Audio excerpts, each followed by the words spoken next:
们是探路者，进入你的世界。我们今天在水里，那我们平时都只会经过水里，那我们这次就特别停下脚步，在水里这个地方也可以玩得很深度、很在地。那跟着我们脚步一起去探索这个城市吧。在地旅行呢，最重要的就是住宿。这一间热水轩民宿呢，是由在地40年的幼儿园改装的，它就在巷子里面。女主人呢非常喜欢种花以及收集老东西。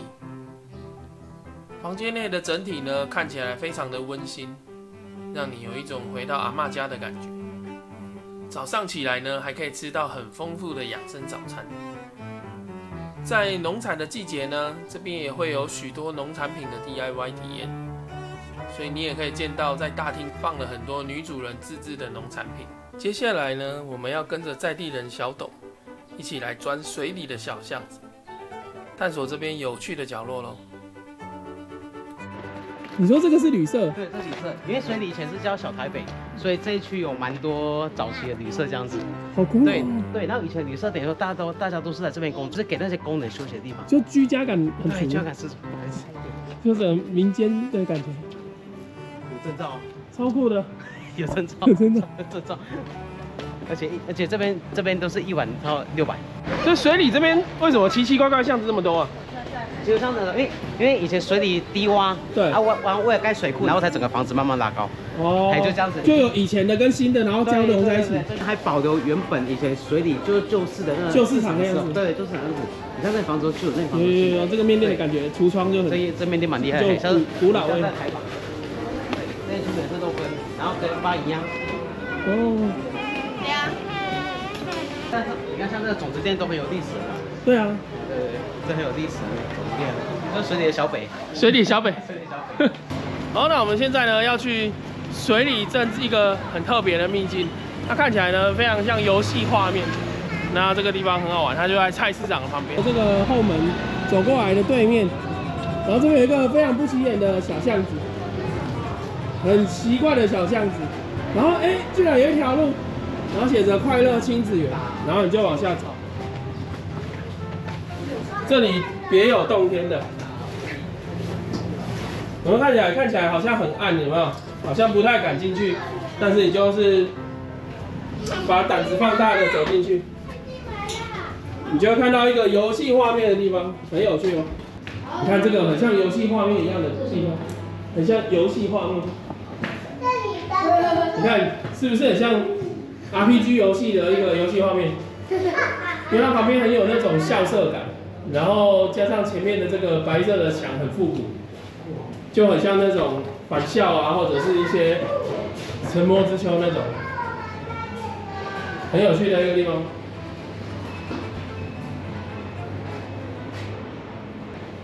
然后走出来是别有洞天的，我们就可以从这个地方再走上去，走到外面的街道去。这是水里的一个有趣的小地方，有没有很像打电动的画面？不知道，它蛮有趣的一个。有没有？就是很复古。这样很有趣势，对不对？很好玩啊！你看走过来之后呢，可以看到这边从这个路的下面走过去，都是一个蛮有趣的空间。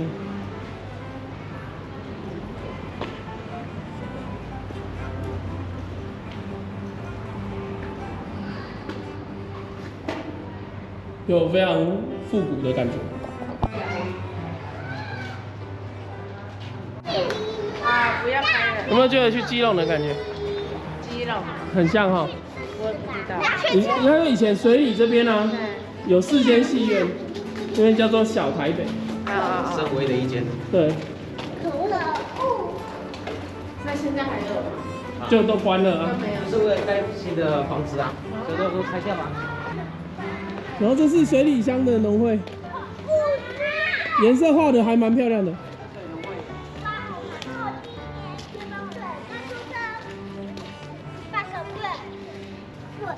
哎呦，还有那种什么松青什么，对那种超市的，其实是水农会，可以看一下。哦，这算是有质感的农会里面的。对啊，这是有质感的呢。对啊，你直接就排得很 low 的那种。好，那我们现在呢来到了这个后面很漂亮的稻田。对，我们是参加了这个陆光米农场的食农教育。对，它就是浊水溪源头的米，它就是台梗9号的米。嗯，对，然后它就可以让你预约申请，大概20人以上，它就会成团。对，然后你就可以预约在田间做饭团啊，做一些农活这样子，然后让你深度的感受到这个从产地到餐桌的感觉。对，我们一般都是去那个台东才会有这个东西。对，它这边就是让你看到南投也可以看到浊水溪源头的米。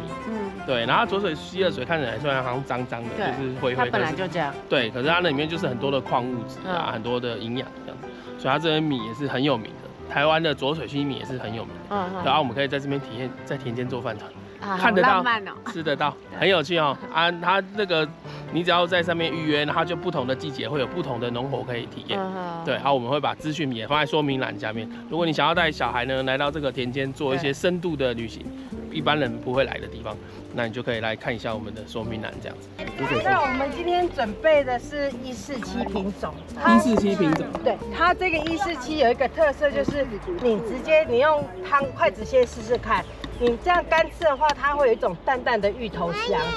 我们吃完的时候，然后你把它加一点我们的那个猪油，可以加这个自己的猪油拌饭自己做。OK。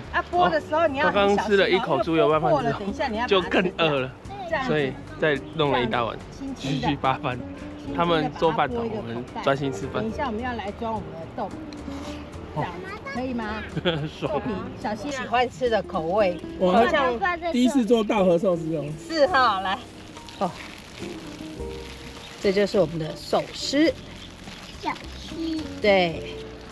这样可以吗？可以。一定好吃的，小孩吃人家就知道。打跟我发光不放。稻荷。我打开，我打不开。真的好听哎。不错。感觉很好玩，然后又有风景。吃饭配风景就是赞了。你第一个撇开来，撇开再水。我家己用安超回答。是哈。要送你个小礼物。要加一点蒜片吗？加一点蒜酥更香哦。哦，还有蒜酥。对，真的很香。就可以这样吃好几碗了。对啊，这好像以前工人都这样子。体验完了好吃的食农教育之后，我们现在要前往水里的永兴村，体验在地的可可以及香草种植咯。我们现在呢来到那个南投水里这个印象朱古力工坊。那为什么要推荐这个地方给你呢？因为这边有一个很特别的东西，就是它有这个。你看手上这个东西，这是什么？知道？你吃那个香草冰淇淋啊，或者做一些比较高级的蛋糕，他们会用的香草籽，就是用这个东西。它是一种兰花，然后这是新鲜的样子，这个是晒过的样子。对，那它这个东西这边有在种植香草之外呢，它还有种巧克力。但它的巧克力呢，一般是热带植物，所以一般在我们南投这边会冷，是种不起来的。对。可是它这边的巧克力树呢，它是有经过驯化，就是可以适应那个寒冷天气，不会死掉。然后还有香草，所以你来这边呢可以看香草，然后欣赏这边的巧克力树之外，还有这边的生态非常的丰富。就是你如果大人带小孩来，你可以来看一下这边的植物生态都非常的好，然后你可以看到非常多不同的野草在这里面，然后还可以做一些 DIY 的体验。对，所以你如果很喜欢生态，对植物很喜欢研究的话，就可以来这边看看。然后看到这个香草，这个真的很少地方看得到。我一般只有去到那个什么食材行高级的会看到干的这个。对啊，你这边可以看到它的种植的这个地方，它的田长什么样子。然后你可以，只要老板娘她有在的话，可以带你导览啊，然后带你去采果啊，然后做 DIY， 这是非常难得的一个地方。所以你们如果有来这边的话，可以来水里的话，可以来预约这个行程。所以我们一般游客就可以直接预约，然后来看可可园啊，然后看香草荚啊，做 DIY 这样子。你还种了树豆，前面呢看到，然后水沟里还有龟鸟。对，你这边这生态很好呢，太赞了。好，哇，那你这么多，那你就要人工一根一根用牙签这样授粉。用人工，没有人工就没办法。而且好看，我跟你讲，它会分泌那个蜜露。蜜露。你看蚂蚁超喜欢的。蚂蚁那蚂蚁会帮你授粉吗？蚂蚁不会。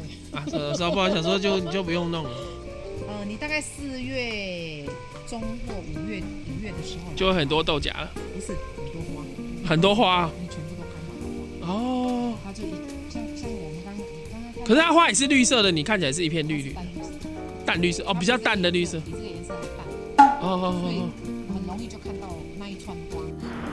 对，这就是新鲜的香草，啊，这个就是晒干过的香草。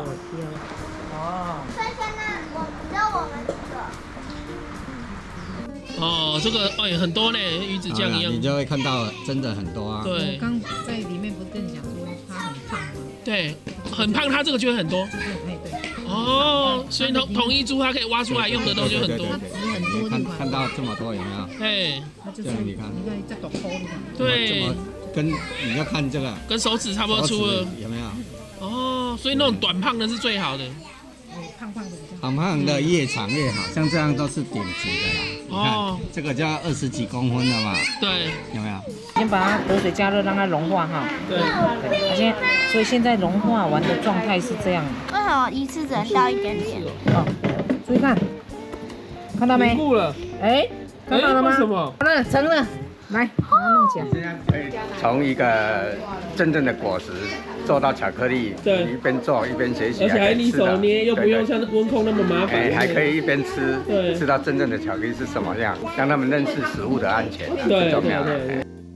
认识完了香草跟可可之后，我们现在要来到水里蛇窑文青一下喽。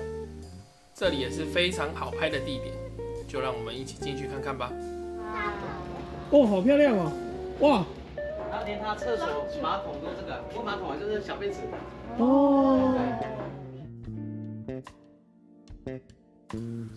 在前方呢，看得高耸的陶器是2000年完成的千禧双口瓶。有烧过陶器的人呢，就会知道这么大的陶器烧制非常的困难，失败率极高啊。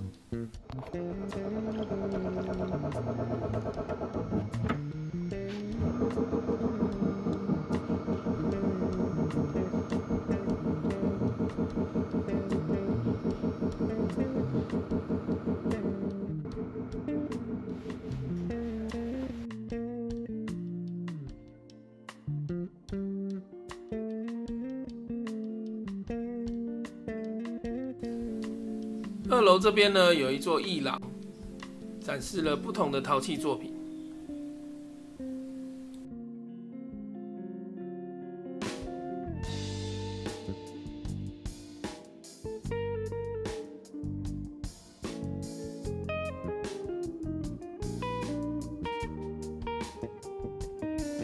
这里是茶道的空间，游客呢可以在这边预约品茶。水里蛇窑呢是台湾现存最老的柴烧窑，柴烧呢是用木材作为燃料，那柴灰呢会在每次作品上产生不同的色彩跟质感，这也就是柴烧的有趣之处，因为你每一次烧的东西呢都不会是一样的。游客呢可以走进蛇窑内参观，你可以见到窑壁上布满了柴灰的结晶。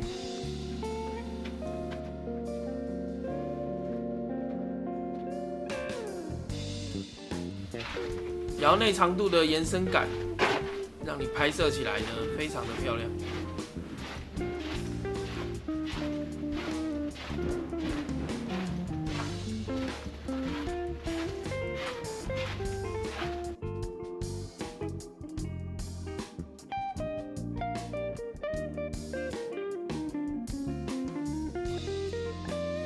园区内的木造建筑用了很多类似日本烧山的工法，整体很有东洋的风格，这也是许多人来到这边拍摄的摄影点哦。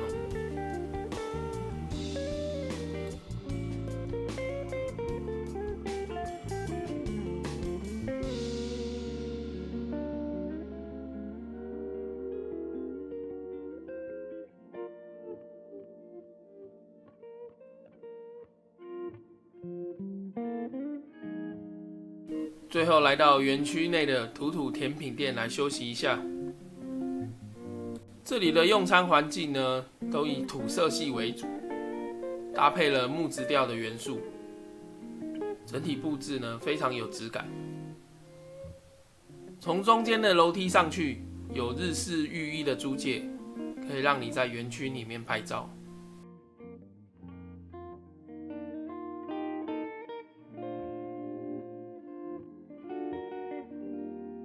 这里的甜点，不论是命名或者是设计，都蕴含了陶土的元素，拍摄起来非常的美。我被贴了。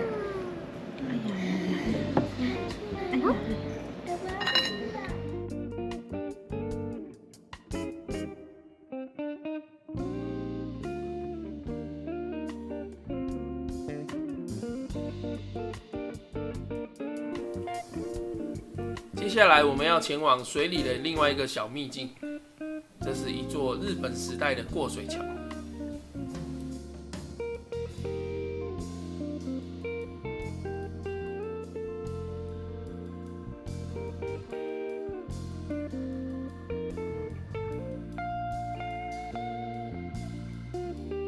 过水桥是大关电厂输送水的专用桥。在满水的时候，水会从旁边的翼孔流出，非常的有趣。这就是水里的一个秘境啊，这是水桥，算是一个古迹啊。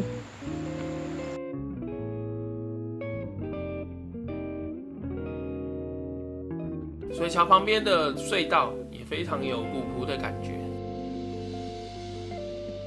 那这个古隧道旁边呢，就是明潭水库，所以可以看到明潭水库的风景。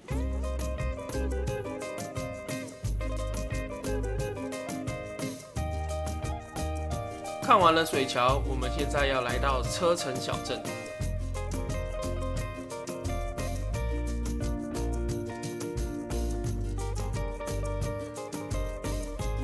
近期因为车城的铁路行驶，车城酒庄股份公司打造了一座仿日式的小园区——车城町，这也是一个非常适合拍照的商店街。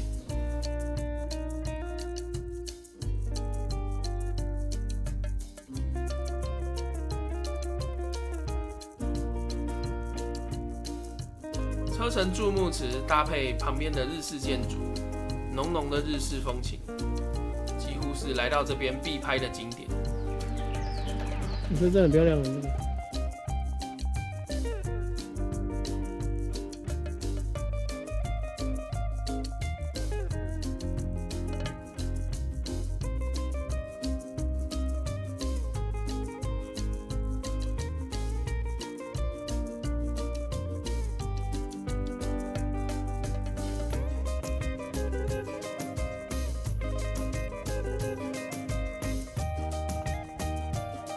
你不觉得这边的感觉跟那个阿里山的奋起湖很像吗？就是那种很日式啊，然后很多街道啊，那种很多名产店。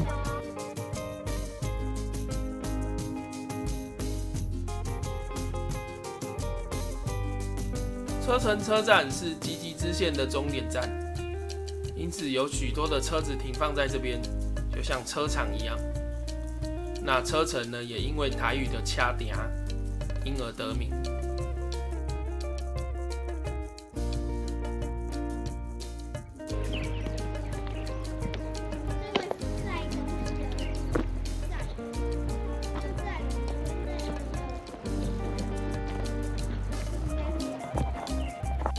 木造车站搭配了后方的山，让你有一种一秒到日本的感觉。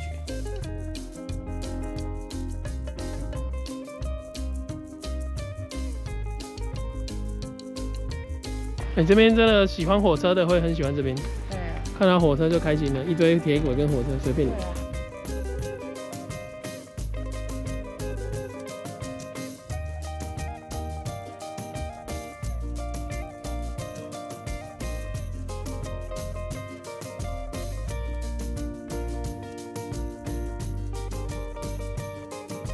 好，那我们早上呢就先去了田里，在田间里面吃饭，蛮有一番风味的。然后还去做可可啊，做巧克力，然后还有去蛇窑，然后又去车城。其实水里认真的玩，也可以很深度的玩。那推荐给你们哦。那这一集就是我们水里哪里玩，推荐给你们。那喜欢我们影片，不要忘记帮我们订阅、分享，还有打开小铃铛。我们是探路者，进入你的世界，拜拜。